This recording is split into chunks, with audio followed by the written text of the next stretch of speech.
Well, hello, everybody, and welcome back to another episode of Letters of Intent. I am Pankaj Raval, the founder of Carbon Law Group, and today our co-host Sahil Chaudhary is on vacation. So you have me and a wonderful guest who I've gotten the pleasure of knowing over the years and who works with Carbon Law Group as our IP litigation counsel and is a wonderful attorney who you're going to learn more about, and that's Sara Gold. Sara, welcome to the podcast. Thank you for being here. Thanks. It's a pleasure to be here. So Sara, you and I have been getting to know each other for the last year, maybe year and a half on a variety of different IP matters. I'd love to maybe jump in and have you tell us a little bit more about your background and what made you become an IP attorney, and what does that mean? What kind of cases do you work on? What's exciting about this world of intellectual property to you? I've been in IP ever since I became a lawyer. After working at a law firm for a few years, I started my own solo practice that now works in collaboration with Carbon Law Group, which has been a pleasure and a joy. I focus primarily on trademark and copyright cases. On the infringement side, trademarks are logos, slogans, images, anything that is used to identify the name or identity of a business. Think McDonald's arches, Nike swoosh, all those great things. Those fall within the category of trademarks. The other side of the coin are copyrights, which protect artistic products and creations. Think books, movies, plays, and there can be infringement considerations both as a plaintiff pursuing a claim as well as if you're on the defense side and you've received a demand letter and need assistance on that end. Fascinating. Really, really cool. And I'd love to hear a little bit more about your background too. It's always fun, learning more about people before they became lawyers. So could you share with us a little bit about where you went to school, what led you to the field of law, and then also, in specifically what led you to intellectual property? Why has that been so interesting to you? I've always been a writer. I've always loved to write. I was a news journalist before going into law. I've always been drawn toward the inquisitiveness and the investigative nature of news. So turning that into a career in law seemed to be a very natural fit. As lawyers, we're trained to be inquisitive, we're trained to look for answers, we're trained to seek truth and to serve our communities, all of which I enjoy doing as an intellectual property lawyer. Fascinating. And did you always know you wanted to become a lawyer, even as a journalist? No, actually. I was always a writer, and initially, I thought that I was going to work in news, and my dad actually was the one to suggest, hey, if these are your skill sets, a career in law might be a good fit for you. So I really took a leap of faith, applied to law school. I graduated from California Western School of Law in San Diego, and pursuing intellectual property specifically did seem like a natural byproduct of my writing background. In the field of news, you are constantly creating products, which are, of course, the subject of copyright. And you also have to consider First Amendment considerations, free speech, all of those factors that also play a large role in trademark and copyright cases. Yes, interesting. Okay, so this makes more sense now as to why copyright and trademark even are so interesting to you because of your background in journalism, and now the use of copyrighted material, especially news material, is a hot topic in the world of AI. So there's a few things that I think we're going to discuss today, but I would love to jump into that. Just the use of copyrighted material in the world of AI that we live in today. What are your thoughts on some of these cases now that are going through the courts, and even just in general, how these AI companies have been using news material, copyrighted material? Do you feel like it is a violation of the law? And how do you think this might play out going forward? So far, there haven't been a lot of definitive decisions from the courts. There are a number of high-profile lawsuits filed by a wide variety of plaintiffs, from journalism, from music production, from entertainment, all of whom allege that these AI models are using these copyrighted characters and products to mold their machine learning in order to give the end user answers or content. It's a very interesting question of whether these kinds of end products might be protected by fair use. Generally, fair use is designed to give people the free speech ability to adapt copyrighted material in a way that adds new expression. Copyright and trademark law are both designed to be protective of IP, but also not restrictive of the right to free speech. So there's an interesting balance there. But because fair use is such a fundamentally policy-driven doctrine, it is a very new question of whether our society should allow or want AI companies to use copyrighted material. There is no bright line answer on whether something is considered fair use. That really is a value judgment. Although the statute prescribes certain factors, judges and courts are the ones weighing those factors, and those judges and courts apply their own concepts of what is considered fair, what is considered exploitative, what is or is not considered necessary to achieve an end product. So ultimately, we as a society and as a judicial system will have to make that value judgment as to whether we think that the benefits of allowing copyrighted material in AI products outweighs the harms. Very interesting. You're so right. This is definitely a new subject, something that is going to be litigated for some time now. And we're already seeing several cases going through the courts. I know the New York Times has sued, I believe, OpenAI, a variety of other companies. I read yesterday that there are some suits, I think, being brought by media companies against Midjourney over their use of copyrighted images. I think this is probably just the tip of the iceberg of probably what we're going to see going forward in terms of issues. I'd love to kind of maybe back up a little bit too. And just for the listener who maybe is not familiar with fair use and even just the constructs of copyright law, can you tell us a little bit about what fair use is and also what creates copyright law in the US? And does that apply globally? Because I think today we live in a very global world too. So what does that mean in the context of being in the US, in a US company, but also what does that mean in terms of IP globally? Like what if you're trying to manage your rights around the world? Does someone in India or China have the ability to take your copyrighted work if it's copyrighted in the US?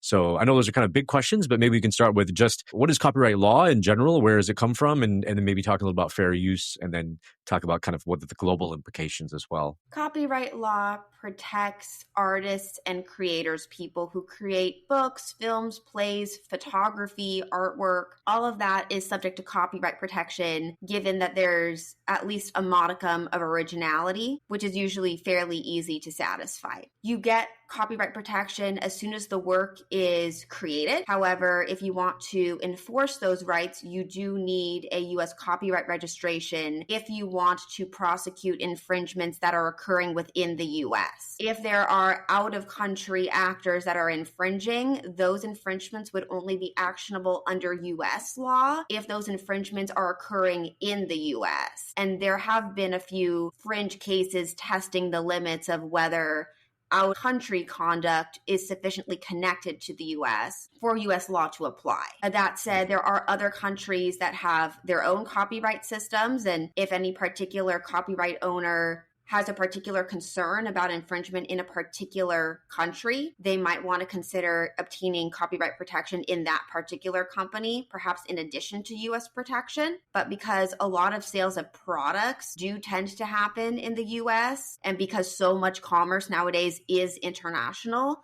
a lot of times there can be a U.S. nexus to link to in order to invoke U.S. copyright law. And I would imagine it gets even more complicated nowadays with the internet, where the internet is everywhere, right? Like what if your website is viewable around the world? So, what does that mean in the context of copyright law as well? Is that right? That is right. And there are a number of factors that would play into that threshold determination. You'd have to make sure that the website is accessible in the U.S. If some kind of product is being sold, you'd want to ask whether that product is being sold to people in the U.S. But U.S. copyright protection generally is valuable, and it also is not all that expensive. Even factoring in attorney's fees, the cost of copyright registration is designed to be accessible and affordable. So speaking of copyright protection and registration, so it sounds like, you can file a copyright application to register a copyright. There's also, certain rights you have if you don't register a copyright, but you're limited in terms of kind of your remedies. Let's say, you have a copyright now and you find someone's infringing on it. What are your options? And tell us a little about kind of some recent developments of new methods of enforcing your copyright. Historically, in order to qualify for enhanced damages under the U.S. Copyright Act, the owner would have needed to have a registered copyright in hand at the time of the infringement. Unfortunately, that's not always the case, especially with newer artists or artists that don't have legal teams. They might find that their work has been infringed and they didn't already have that copyright in place. So to address that problem, the U.S. Copyright Office developed a new program called the Copyright Claims Board. It's fairly new. It was developed a little over 2 years ago, and it is an alternative dispute forum to federal court where litigants can prosecute these types of infringements at lower cost and without having had that original registration, so long as you apply for one concurrently when you file with the CCB. Interesting. Interesting. So as long as you have applied, so let's say I have an image, I took a photograph of something, put it online, and I found someone else using it for commercial purposes, okay? Not taking into consideration the fair use analysis. Let's say it's pretty clear it was infringement, but I don't want to spend a bunch of money litigating in federal court. So now essentially, if I didn't have a registration, I could file for registration. Is there a time limit on when, like, let's say I took this 2 years ago, does that matter in terms of filing the registration or application for registration now? There is no time limit on when you can register a copyrighted work, but when there's an infringement involved, you do have to sue either in federal court or at the CCB within 3 years of either when the infringement happened or when you knew that the infringement happened, in the event that you found out about the infringement after the fact. Interesting. Interesting. And again, what are the remedies? Like what kind of remedies does the CCB provide? The CCB is designed to be a small claims type court, so you can't earn as much money as you would if you were prepared with that registration to have standing in federal court, but it's better than not having any remedy at all. In the small claims court, you are eligible for up to $15,000 per infringed work. You know, another issue that comes up a lot, I think, in people even listening to this, if you're a business owner, may have dealt with this or be dealing with it, is, there's a lot of these enforcement law firms out there that will send out letters if they think you've infringed on a copyright. They represent these large companies that have massive copyright holdings. Let's say you receive one of those letters. What do you suggest to do? Like, what does a business owner, small business owner, do if they get a demand from one of these law firms and saying, oh, you owe us $100,000 or whatever, let's say even $50,000 because you have these copyrighted works on your website? What does one do in that situation? The first thing you'll want to do is hire a qualified copyright attorney. Carbon Law regularly works on these types of matters. The first question that you and your attorney will want to explore is whether or not the asserted work is actually something that you've used. Sometimes the letters may not match up with your actual activity. So you want to make sure that they're alleging a photo that you've actually used in some shape or form, usually online. And the second question would be whether or not that photograph is actually protected by a copyright registration. You'd be surprised to see how many times plaintiffs will try to prosecute infringements and there wasn't a copyright registration. And if that's the case, they can't even sue unless and until there is a copyright registration. So that would be the second initial question. After that, your counsel and you could explore options of, if there is a viable claim, how that might be approached in terms of settlement or litigation defense. Those are great tips because I think we deal with a lot of clients, as you said, who come to us with these concerns. They used an image, and oftentimes, more often than not, we see those letters overstating the rights of the claimant, right, of the party that is making this demand. And they're making some usually kind of egregious demand, like some kind of very high number that they throw out there thinking that, okay, well, they'll probably negotiate it for much lower numbers. So I think it's good for just any listeners who have dealt with this or are dealing with this or concerned about it to just recognize that it's good to have a lawyer, good to have an experienced attorney who's dealt with this, advise on how to best navigate this issue and not necessarily have a heart attack when you get that letter, because there's a lot that can be done to help ideally reduce your exposure. Absolutely. And I think that also speaks to the importance of having systems in place when you post content online or anywhere else to make sure that you're not stealing random photos from the internet. I think in our digital age, there's more of an expectation of free access to everything, whether it's movies, media, photos, but there are still copyright laws. And just because you can find something online and post it doesn't mean that it's necessarily free or yours to use. So it's important to make sure that if you are posting photos online, that you're using licensed photos from Canva or some other repository. That's such a good point and a very important one to make. The bar to get licensed material nowadays is pretty low. A Canva subscription, Envato, Artlist, there's great services out there that you can pay a pretty nominal amount, especially compared to a copyright lawsuit, to get licensed music, licensed images, video that you can use freely. Again, you do probably have to look at the license itself, and it's good to also maybe consult with an attorney to make sure you can use it in all context, because some licenses are limited. You may have a license to use it in certain countries, or you just have to make sure you look at what that license actually gives you. And we've advised clients on that before, because it's become an issue when they have a larger scale production with a network of sorts, and they aren't sure whether they can use the music or the images there. So really, really good insight you've provided. And now I want to maybe shift a little bit, Sara, to kind of just understanding IP in general. You talked a little bit about the difference in, there's trademarks, copyrights, patents, but we do a lot of trademark work here too at Carbon, and you've been,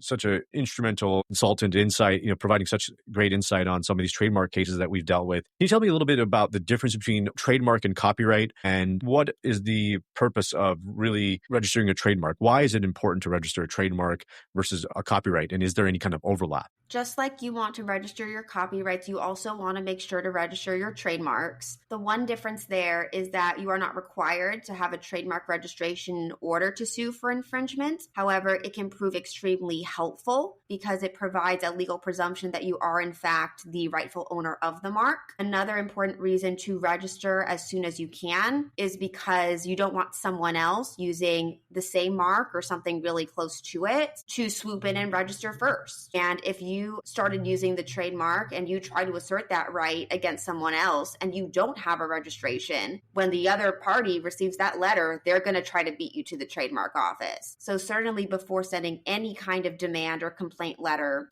to an alleged infringer, you absolutely want to make sure that you have the trademark registration at least pending. The great part about the trademark office is that you get priority of use the minute you click the file button. It can take upwards of a year to actually get a registered trademark, but once you submit the application, your application then has priority over anything else that might be filed the day after you do. Interesting. What if I have used my name for 5 years, but never decided to register the trademark? Do I have any rights in that situation? It depends on whether you're the true first user of the mark. If you truly are the first person to use this mark in your particular industry, then there's a good chance that you will have trademark rights. There are some other requirements to get a trademark, but setting those aside, if you're the true first user, then you should be able to get a trademark registration, assuming that all other requirements are met. Is there any value to registering at a state level versus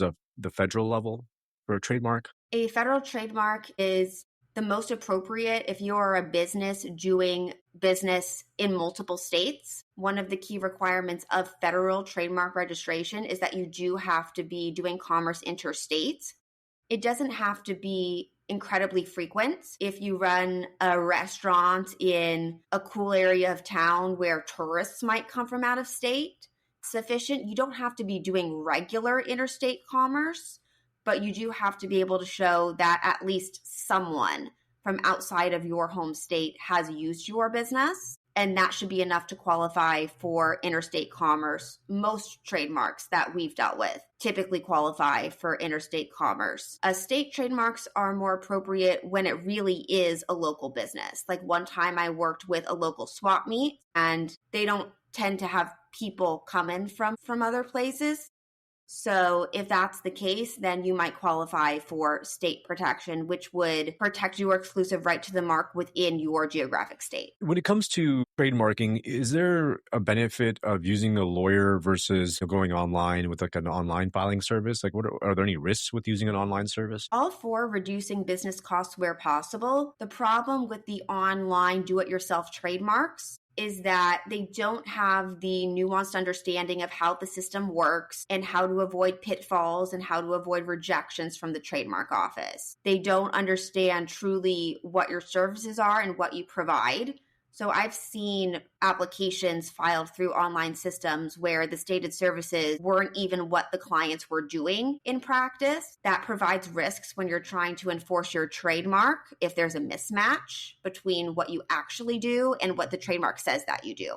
A lot of these applications done through online systems also get rejected for a variety of reasons. And I've received a lot of those clients from people who needed their trademarks corrected in some way, and some of them couldn't be corrected. So although it might be a cost saving at the beginning, it can incur much more cost if you have to fix the application with an attorney or if you have to start the process over with an attorney. Such a good point. I had several people come to us too over the years, dozens of clients who have filed online and now are dealing with some, especially gets hairy when you have some enforcement issue or someone's, suing you and there's maybe a question about first use date. I think that's where things get really, really hairy because now you can really dissect each and every trademark application and question whether it was done right. Is that first use date right? Because there's a lot of ways as trademark attorneys we can try to attack a trademark application. Maybe you can talk to us a little bit about what are ways if, let's say someone filed a trademark application and someone says, hey, well, actually I was a first user and this person saw my brand and they're just trying to almost squat on my name by filing a trademark application, but I was actually been using this for a while. Are there ways we can actually try to invalidate that application that was filed? Yes. In order to invalidate a registered trademark that you think you have superior rights to, you would need to either go through federal court or go through the trademark office to challenge those rights. Ideally, you would want to file the trademark when you start using the mark to prevent other people from swooping in later, but life isn't perfect. And if that didn't happen and someone else registered first, there are avenues to challenge that. And you'd want to consult a qualified attorney to help you do that. Okay. So all hope's not lost if a brand owner has a trademark, they've been using it, maybe just neglected to file and someone beat them to it. There's still options for them. There are still options, but you do want to act quickly once you discover that someone is using that mark because there are statutes of limitations. In the trademark context, it is a little less definitive, but it does vary from state to state for trademark statutes of limitations. But if a few years passed when you knew about that other mark and you didn't do anything, you could lose your right to contest. That's a great point. So you do need to act quickly if you do find out about an infringement. Very good to know. Talking a little bit more about the trademark process, though, let's say you file an application for your trademark. What happens next? And can you walk us through some of the scenarios that brand owners may face after the application's filed? I think key is that you want to have an attorney that you trust representing you because all of the communications from the trademark office will be sent to that attorney. So if they don't send it to you or don't act promptly, that could prejudice your rights. So you want to make sure you're working with a firm that you like and trust. After you file the application, potentially with the help of an attorney, it takes around 6 months for the trademark office to respond.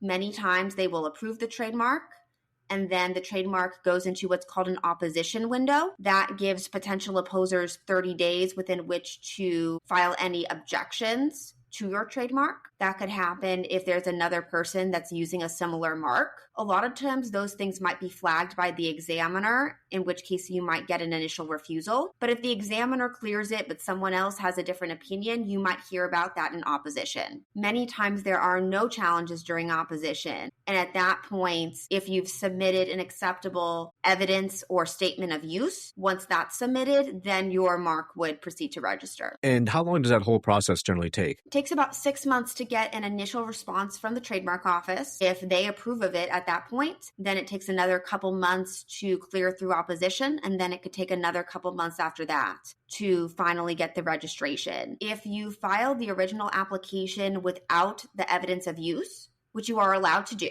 You're allowed to do that on an intent to use basis if you're preparing to launch a trademark but haven't done so yet. And that's actually an advisable strategy if you're preparing to launch a brand, because then you get your application in the queue faster and you're able to set that priority date above anyone else who might try to use your mark later. So if you did not submit that evidence of use up front, then you would have the ability to do so after the mark clears through opposition. And if you're filing the evidence of use at that later point, it might take a little longer to get the trademark. If you file the evidence of use up front, because you're already using the mark at the time that you file, then you could have a registered trademark within about a year. That would be probably the quickest time span. Interesting. And what if you get a rejection or the examining attorney looks at your mark and issues an office action? What do you have to do then? Like, how do you deal with an office action? If you filed the mark on your own or through a web service and you do get a rejection, that's where you would really need an experienced attorney to help you respond. That's not something that can be done through formula or necessarily through AI. You really need someone who understands the mechanics of trademark law to evaluate whether or not it is a rebuttable office action. Sometimes there are problems with trademarks that can't be fixed. Consulting with an attorney in advance of filing can also help weed out some of those problems, because if there are some obvious reasons why your mark cannot be registered, you may not want to go through the process of applying. But there are also times where an attorney could help you attempt to rebut those issues. And ultimately, the decision is made by a person. It's made by a person who works at the trademark office. So you can never guarantee whether or not the examiner might change their mind. But in some instances, they could change their mind. And if they don't, then there could be avenues to reconsider it or to appeal it to a higher board. Interesting. And can you tell us, what would that next step be? Let's say they don't agree with your arguments. What is the next step to kind of appeal final action by examining attorney? The most common refusal is called a likelihood of confusion refusal. That's what happens when the trademark examiner believes that there is another trademark that precedes yours that is close enough to your industry and that looks close enough to your trademark to be too close of a match. And for that type of rejection or any other, the next step would be either to request reconsideration. That's asking the same examiner to look at it again. In my experience, that doesn't always make a difference, but you can, and it's free. Alternatively, or in addition, you can pay a fee to institute an appeal with the Trademark Appeals Board. And that's when you get a new group of judges to look at your trademark application and see whether or not the trademark should register. Interesting. And is there anything beyond the Trademark Appeal Board? Like, what if they say no? At that point, you would really want to work with your counsel to see whether or not there is a reasonable basis to register. And if there is, you can appeal the appeals decision to a federal court. That's fascinating. And let's say, there's the process of registering a trademark seems like it takes about a year. Is there any way to fast track it, or any ways you could expedite the review? What really expedites review is working with an attorney in advance to make sure that obvious errors are not included in the application. I know there's this process of registering a trademark can take a long time. And also I wanted users to be aware of, there are unique circumstances in which you can maybe expedite or fast track a application review and potential registration. And that's something to consider and consult counsel about. But we've done this for certain clients when there's impending litigation, when they need to enforce a trademark and maybe they didn't even register it yet, but someone else is using their name. And we had this issue come up with a service provider client where someone copied their name, almost copied their website, and we had to expedite the trademark registration so we could actually sue in federal court. And there's situations where, okay, maybe for marketing, you're putting a major marketing campaign together. The USPTO may consider that also in expediting your trademark. There's very nuanced and very specific reasons that'll happen. It doesn't happen often. I think there's only 20, 30 that are done a year, but they will do it on specific circumstances.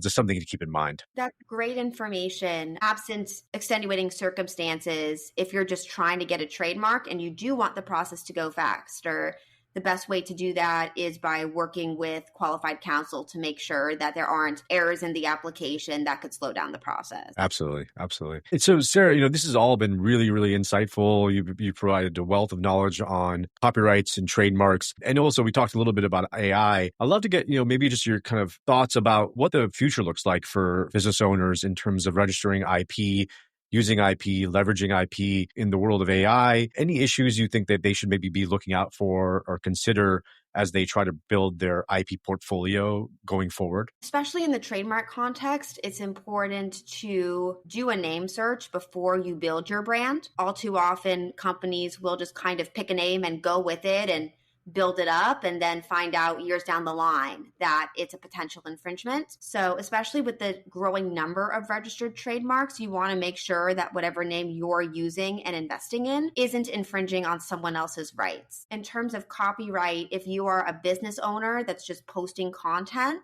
you do, like we discussed before, want to make sure that any images you're using are licensed. It's all too easy to assume that just because content is available, that it's okay to use. That's not necessarily the case. And a lot of people have an incorrect idea of fair use, and they might be too optimistic that their planned use would count as fair use. Contrary to popular belief, fair use is not necessarily a catch-all for anything that you're using on your own or in some kind of creative fashion. It's a more narrow doctrine that is really reserved for when you're using someone else's work in order to rely on that work and the message of that work to add meaning.